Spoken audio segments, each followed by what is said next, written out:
la medición de pobreza monetaria intervienen dos elementos claves: el ingreso per cápita de la unidad de gasto y los valores de la línea de pobreza y la línea de pobreza extrema. El cálculo de la incidencia se realiza de la siguiente manera.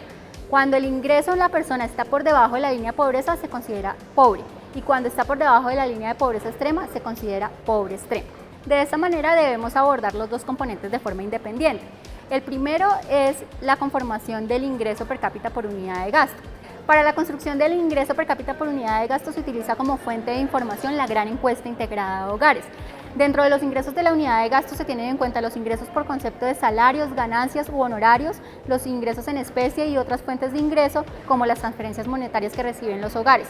Antes de agregar las fuentes de ingreso se realiza un procedimiento para depurar la información reportada por las personas en la encuesta de hogares y se corrigen los sesgos a través de técnicas estadísticas. Después de la agregación mencionada, se suma o se adhiere el ingreso imputado a los hogares por concepto de arriendos, que solamente es imputado a aquellos hogares que son propietarios o que tienen una vivienda en usufructo. El ingreso total de la unidad de gasto se divide entre el número de las personas que conforman esta unidad y se obtiene el ingreso per cápita por unidad de gasto. Este es el ingreso que más adelante se compara con el valor de la línea de pobreza o el valor de la línea de pobreza extrema.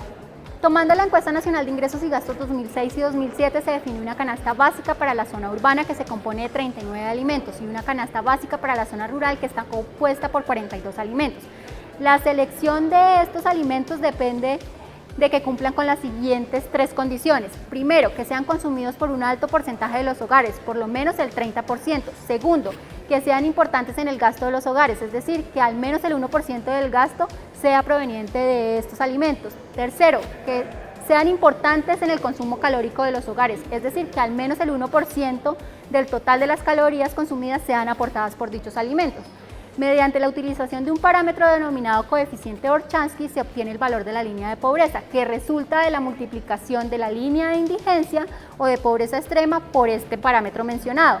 Los valores del coeficiente Orchansky que se utilizaron para estimar el valor de la línea de pobreza urbana y rural fueron de 2.4 y 1.74 respectivamente. Como se mencionó al principio, a partir de estos valores de la línea de pobreza y la línea de pobreza extrema y el valor del ingreso per cápita de la unidad de gasto se determina el porcentaje de personas en situación de pobreza y situación de pobreza extrema. Además de las incidencias, se realiza el cálculo de la desigualdad a través del coeficiente de Gini. El coeficiente de Gini es el indicador que es más ampliamente utilizado y se usa con el objetivo de medir la desigualdad en el ingreso de un país o una sociedad. Este coeficiente va de 0 a 1, entre más se acerque a 0, más igualitaria es la sociedad y entre más se acerque a 1, hay mayor desigualdad en un país.